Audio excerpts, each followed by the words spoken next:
जैसा आप कर्म करेंगे आपको वैसा ही फल प्राप्त होगा। पर एक नवजात शिशु जिसको इस संसार के बारे में कोई ज्ञान ही नहीं, उसे किसी गरीब या अमीर परिवार में जन्म मिलना कैसे निर्धारित होता है?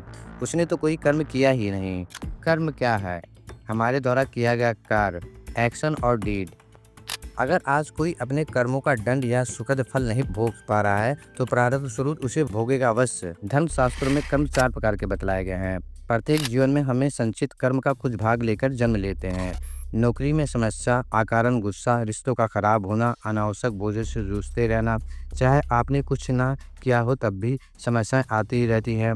अगर ये सब कुछ आपके साथ हो रहा है तो संभव है कि आप पूर्व कर्मों के दुष्प्रभाव को झेल रहे हैं। क्या पूर्व कर्मों को मिटाना संभव है? दूसरा उपाय है स्वयं को और दूसरों को क्षमा करके आगे बढ़िए। गलती का सुधार कीजिए। इससे लोगों के साथ आपके नकारात्मक कर्म बंधन बनने की संभावना घट जाती है। मैंने कभी किसी का बुरा नहीं किया, फिर मेरे साथ ऐसा क्यों हुआ? मैंने हमेशा मन लगाकर काम किया, फिर भी परिणाम अनुकूल नहीं मिले। हमेशा सबका ध्यान रखा, सबको प्रेम दिया, फिर भी लोगों ने मुझे गलत समझा, मुझे कष्ट दिया।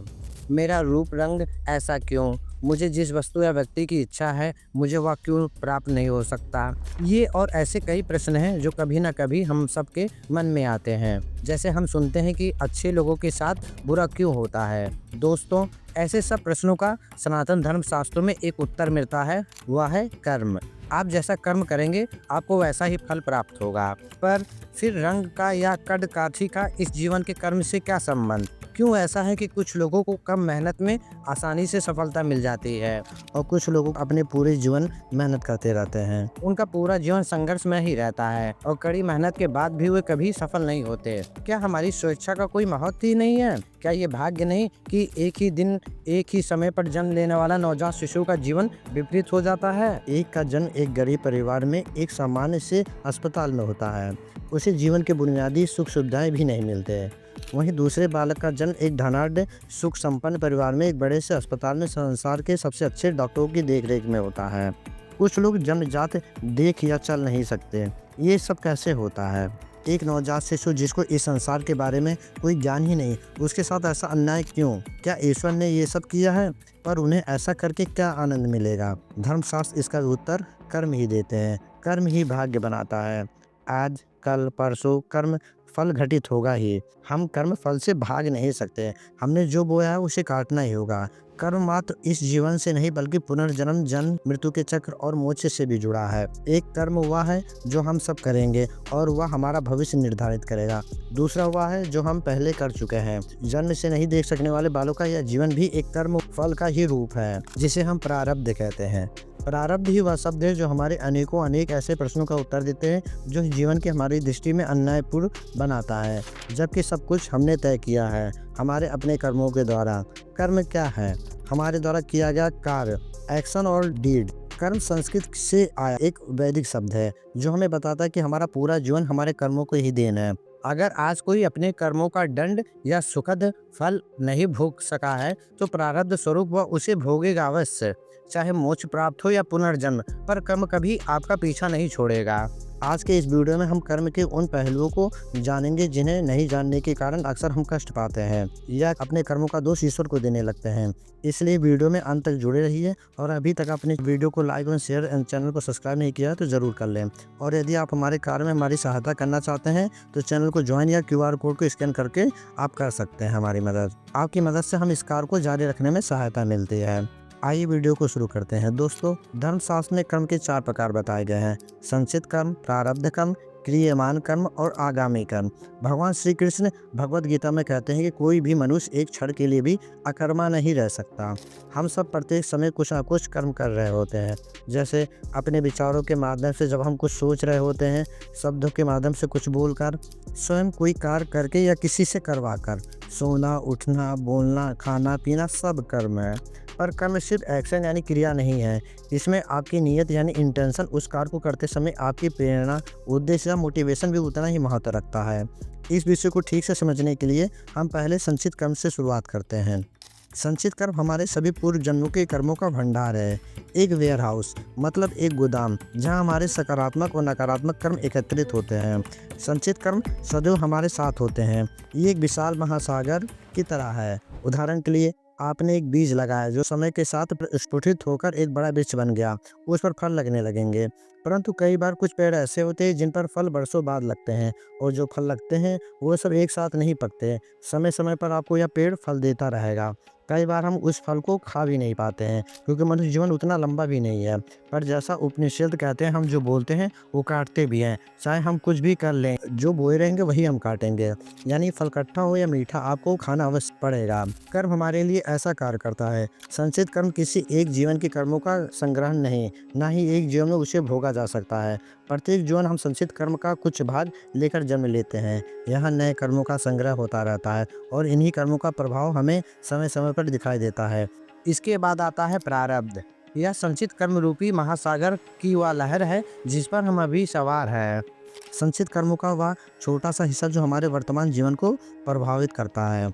आप इसे अपने पेड़ पर लगे हुए उस फल के समान मान सकते हैं जो अब पक चुका है और जिसका गिनना निश्चित है। यह परिपक्व फल के समान है। ये परिपक्व कर्म, आप चाहे ना चाहे, प्रारब्ध सुनिश्चित है। आपको अपने किए गए कर्म के फल को भोगना ही पड़ेगा। हमारा यह जन्म, यह देह प्रारब्ध की ही देन है। यदि वैसे कर्म ना होते तो ना यह जीवन होता, ना यह मनुष्य के देह। प्रारब्ध के अर्थ को अक्सर लोग गलत कर्म के रूप में देखते हैं, जबकि यह हमारे अच्छे बुरे कर्मों का सम्मिश्रण है। हमारे बहुत से प्रश्न जैसे रूप, रंग, कद, काठी, जिस घर परिवार में हमने जन्म लेते हैं, हमें जो जीवन प्राप्त है, वह सब प्रारब्ध के कारण है। हमारे रिश्ते, स्वास्थ्य, मिलने वाले बहुत से अवसर, वैसे लाभ या हानि जिनके लिए हमें कोई योगदान इस जीवन में किया ही नहीं, वह सब प्रारब्ध का हिस्सा है। हमारे भूतकाल में किए गए कर्म हमारा भाग्य बनकर हमारे सामने आते हैं। जीवन में जो सुख दुख है वह हमारा चयन है, यानी हमने ही हमारा भाग्य निर्धारित किया है। ईश्वर सदैव हमें विकल्प देते हैं। हमें अपने मन और बुद्धि से निर्णय लेने की क्षमता, सही और गलत चुनने के लिए मार्ग दिया गया है। हमने जो उस समय तय किया और या जो कर्म किया वह हमारा सब भाग्य ही है। पर फिर प्रश्न आता है कि यदि मेरा जो प्रारब्ध से निर्धारित होगा तो मैं अपने लिए इस जन्म में कोई कार्य क्यों करूं? जब भूतकाल से या मेरे पिछले जन्म से किए गए कर्मों से मेरा जीवन चलायमान है तो कोई भी विचार करने और मेहनत करने की क्या आवश्यकता? मैं कोई प्रयत्न क्यों करूं? उत्तर है, यह जीवन पूरी तरह भाग्य संचालित नहीं है। प्रारब्ध जीवन के बहुत से पहलू निर्धारित अवश्य करते हैं, परंतु हमारी स्वेच्छा का हनन नहीं। मतलब यह जीवन डेस्टिनी प्लस फ्री विल का मिक्सचर है। और ये होता है हमारे कर्म के तीसरे प्रकार यानी क्रियमान कर्म के कारण। इसी को पुरुषार्थ कहा गया है। प्रारब्ध और संचित कर्म के विपरीत क्रियमान कर्म हमारे इस जीवन में फ्री विल या स्वेच्छा है, क्योंकि इस जीवन में भी जब व्यक्ति अपनी इच्छा से कोई कार्य करता है तो इसी से नए कर्म का सृजन करता है। ऐसे निर्णय जिनके परिणाम हम तत्काल देख सकते हैं वे क्रियमान के कारण है। संभव है प्रारब्ध आपके किसी कार्य में सहायक या मार्ग का रोड़ा या बाधा बन जाए, परंतु क्रियमान या पुरुषार्थ से आप वह प्राप्त कर सकते हैं जो आपकी इच्छा है। उदाहरण के लिए प्रारब्ध स्वरूप मान लीजिए आप अपनी कद काठी नहीं बदल सकते, पर मोटापे पर कार्य कर सकते हैं। यदि आप एक स्वस्थ व्यक्ति हैं तो यह करना संभव है। यदि आप आज गेहूं बोते हैं तो कुछ समय में आप उसे काट सकते हैं। कोई भी ऐसा कार्य जिसका फल तत्काल मिले और वह क्रियामान कर्म में आता है। अब एक प्रश्न आता है कि कैसे जान जाए कि हम कोई नया कर्म कर रहे हैं या किसी पिछले कर्म से गुजर रहे हैं? उत्तर है, जब भी हम अपनी स्वेच्छा से कोई कर्म करते हैं तो नवीन कर्म का सृजन होता है, परंतु जब भी किसी कार्य को करने के लिए हमें बाध्य महसूस हो या जैसे आपको कोई काम कर रहे हो, आपको लगे कि अब ये काम आपसे फोर्सफुली कराया जा रहा है, तो यह पिछले ऋण का भुगतान हमारा प्रारब्ध स्वरूप माना जाता है। जब हम इसे नए सृजित किए गए परिणाम को भविष्य में भोगते हैं तो इसी को कहा जाता है आगामी कर्म।